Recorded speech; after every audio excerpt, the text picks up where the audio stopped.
Hey guys, it's Sasha, and today I'm back with the Bahamian Authors Part 2. I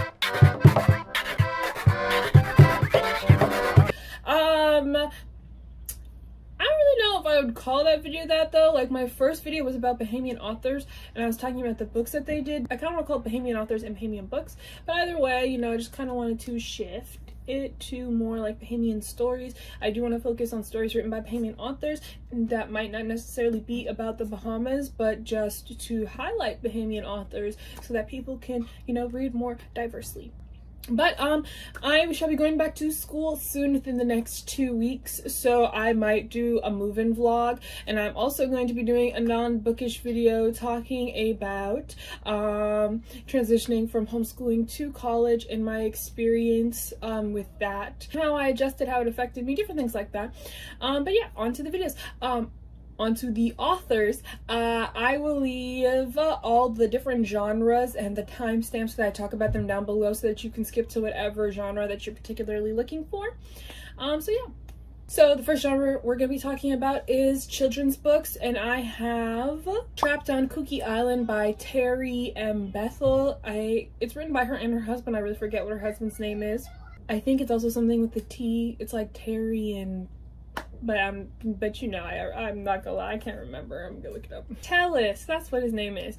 I don't want to like discredit either one of them. Now it's supposed to be the first book in a series of children's books, but as far as I am aware, like I looked it up and everything, there's only one book in the series so far, but I do believe the book came out in 2017. You can get it on Amazon and Kindle. It is basically about this young boy and his parents are going to Cat Island, which is a island in the Bahamas, and they accidentally crash on a like uninhabited smaller key somewhere in the Bahamas, and there's a band of like evil thugs or something on the island, and just different things that I think they're trying to like escape from the island, different things like that. So if you have children, or if you were interested in reading like an easier book by Bahamian authors, that's definitely a book you could get into. Next genre we have is short stories. The first book I'm going to be talking about is My Country, My Island by Henry Davis. He was born on Cat Island, which is, as I said before, an island in the Bahamas. Was basically talking about, I think, more stories of him growing up on Cat Island and different things like that. I'm really interested. I want to actually buy the book because I haven't read it before. If I have read a book in this video, I will let y'all know. I think most of these books I have not read. The next book I'm talking about is Smudgebot Tales by Van and Jerry Oldman. I'm not sure if it's just Van who writes this or if it's a combination of Van and Jerry. They are a married couple. It takes place on the island of Eleuthera, and it's 20 short stories. Some of them are fictional, some of them are fact, but I do believe that they are written in Bahamian dialect, and I do love seeing that in books. They are on Amazon and on Kindle, so if you're interested in that, check it out. Next we have Climbing Clouds by Tellis Turner. I actually talked about Tellis Turner in my previous video about Bahamian authors, but I just wanted to highlight this book in this video because I don't think I talked about it. I really only think I talked about her play. She has multiple plays and multiple books, but I don't think you can like access a lot of them in like other foreign countries, just because I don't think they get published a lot. But Climbing the Clouds is on Amazon, I think being sold by like third parties. It is the short short stories and poems of the Bahamas. I've never read a book by Tellis Turner, but I do believe hopefully some of her short stories and plays are written in dialect as well. The next book we have is Bahamiana, like Culturama by Mizpah Tertullian. It is a bunch of short stories and poems. It is on Amazon as well, for from being sold by a third-party thingum, so if you're interested in that. I read a few of her short stories and poems in a Bahamian anthology, which I'll be talking about in one of my wrap-up videos for this month or something like that, and I absolutely adored her. She is hilarious. She writes a Bahamian dialect, I know for certain, so if you're interested in that, check it out. I would really recommend her. I want to buy that book of hers. It's an older book, so if you can't find it on Amazon, you might be able to find it from like different used bookstores. Next, we're going into mysteries and thrillers, and I'm going to be talking about Tanya Taylor. She has a lot of books, so I'm not going to be talking about all of them. I think she has like 20 to 40, but all of them are on Amazon, and some of them are, I believe the majority of them are on Kindle. Some of them are pretty cheap, so if you want to check that out. She writes from a range of things. So the majority of her books have high ratings on Goodreads, so if you're interested in checking her out, she has a lot of different books. So I would recommend, if you are into this genre, that you just look at some of her books and decide like which ones you would like to try out. Next, we're going into paranormal and fantasy, and we have 2 books in this genre. The first book is The Light Star, A Vessel of Light by Sean Gardner. It is about, well, the synopsis kind of reminds me of some like Star Wars type vibe, but I'm just going to, like, this is a lot to divulge in. About Princess Shailene. She's about to become like the first woman Emperor of Zenobia, and it's not going to be easy. It's also revealed that she is the vessel of light, and she is an instrument to save her planet from some darkness. So it's either she's going to save her, and she's being kind of torn between like ruling her homeland and being going to a higher place that she's called to be. So it's a very high fantasy I'm seeing, sci-fi type thing. So if you're interested in those type stuff, at first I wasn't interested in picking up this book, but like rereading the synopsis right now made me pique my interest a little bit more. Next, we have My Name is Karma by N.A. Cash, and that is about a girl named Karma who realizes that she has supernatural powers and that she's not like other girls. I can't even say that with a straight face. That she's not like other girls, and that so she's basically her discovering the powers, and she's now, some hostile forces are coming against her, and she's trying to figure out how to use her powers, you know, life, love, you know, all that good stuff. A good old when you find out your powers and your whole life changes kind of story. It is on Amazon if you would like to check that out. Next we have is Religion or Self-Help. We only have 1 book in this category, and it's Young and Believing in God by Tamia Shearer. It goes on to talk about how you can develop a closer relationship with God, or a relationship at all with God. It is available on Kindle if you want to check that out if you're interested in that type of thing. Next we have Autobiographies and Memoirs, and the first one I'm going to be talking about is A Community Life by Alfred Sears. He is a former politician in the Bahamas. It talks about his growing up, it talks about his life in politics, it talks about all that things. The cover is really beautiful, and I've seen it in the store a few times. I'm not really interested necessarily in his life, but the cover kind of made me want to buy it. I would like to see from his perspective different things. Next we have Life on a Rock by K.A. Albury. She was born in the Bahamas, but shortly before or after World War II, she moved to the United States and then moved back in the 1960s. So most of her formative years were not spent growing up in the Bahamas, but obviously her later years was, because she still lives here today. It's talking about her growing up in Exuma, and it talks about how, you know, life is not so easy or pristine, which it's not, especially in the outer islands. It's not as easy as everyone thinks it is. Obviously, you know, when tourists come here, they have a certain view of how island life is, a more like what is it called, like rose tinted glasses, and baby, I don't really think like people I've had people say, oh, I would love to come and live here. I don't think you really would. Like, you like the idea of living somewhere, but the harsh realities of life are everywhere, and just like how they're where you live, they're definitely over here too, and perhaps even worse than. If you can hear any screaming, that's coming from outside. I don't know what to say. But I think it draws on different experiences. I guess in Exuma they had no police, no like emergency services type people when she had first moved there. But for the first 5 years that after she had been living there, so it's just interesting. If you're interested in that, I think I might pick this up soon.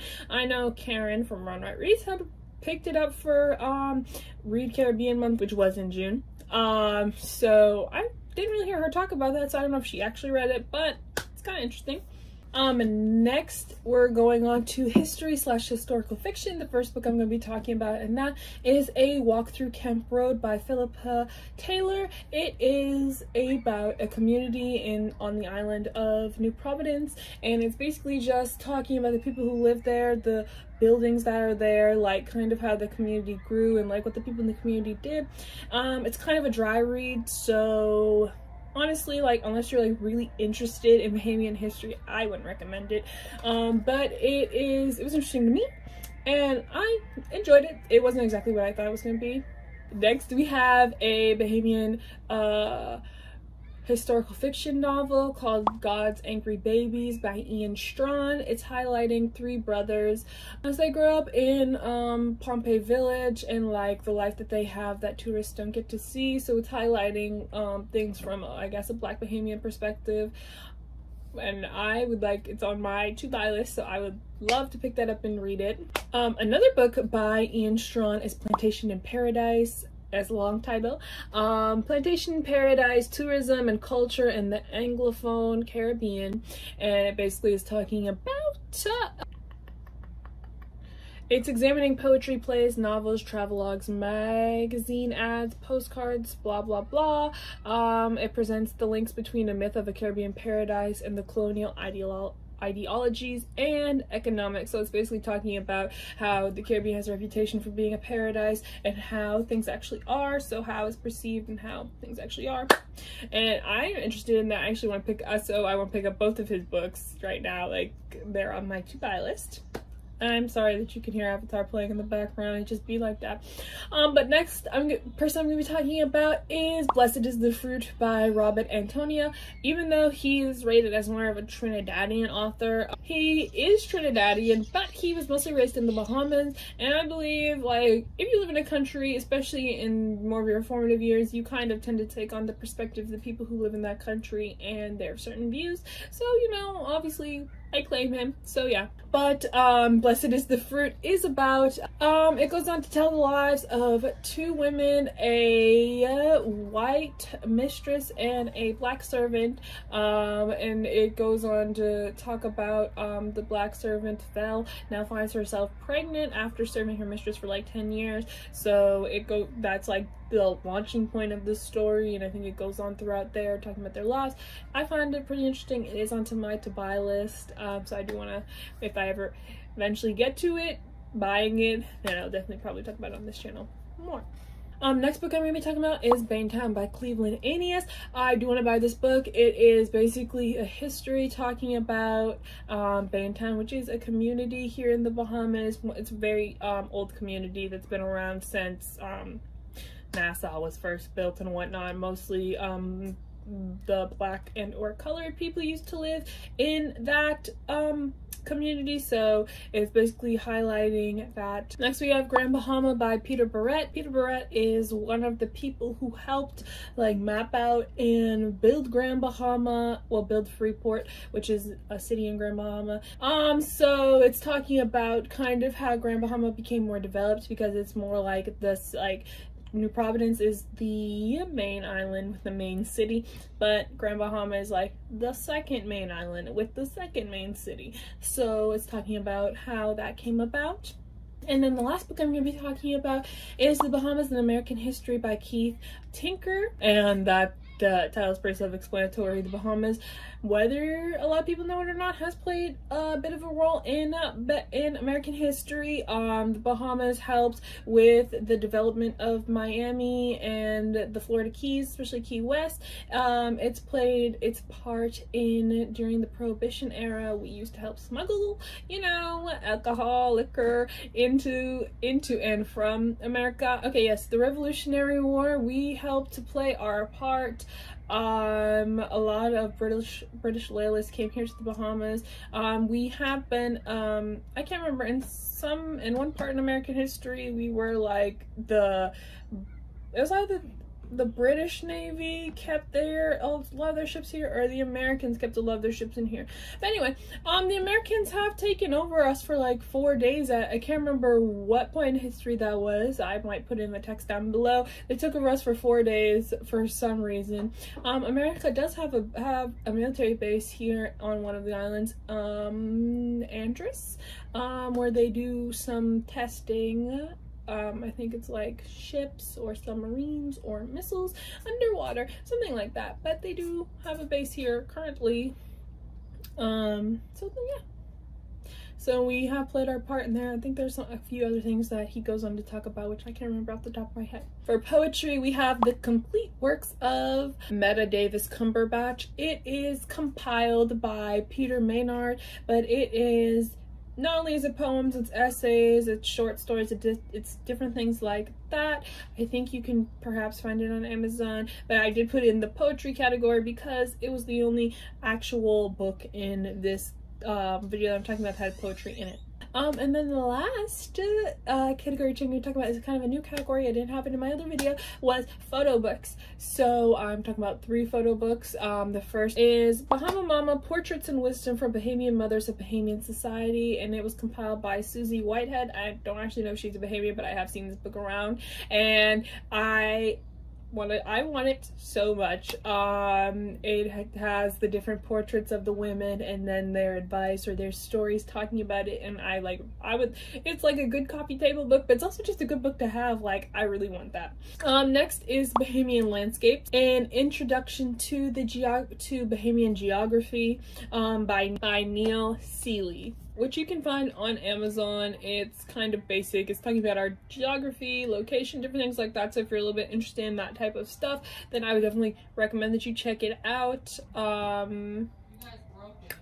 And then the last book I'm going to be talking about is Bahamian Bush Medicine and Bahamian Folk Tradition by Martha Hannah Smith. And the title is pretty self-explanatory, I believe. She goes to showcase different bush medicine we have and like what their remedies are, and that way you can like visually see it and also realize what it's about and also realize what the different things are for. Anyway, that's all for now. I hope y'all guys liked this video. I will do a part 3 in the future sometime if I can find more authors and more books to compile. That's all for now. I'll check you out later. Don't forget you're special and God loves you very much.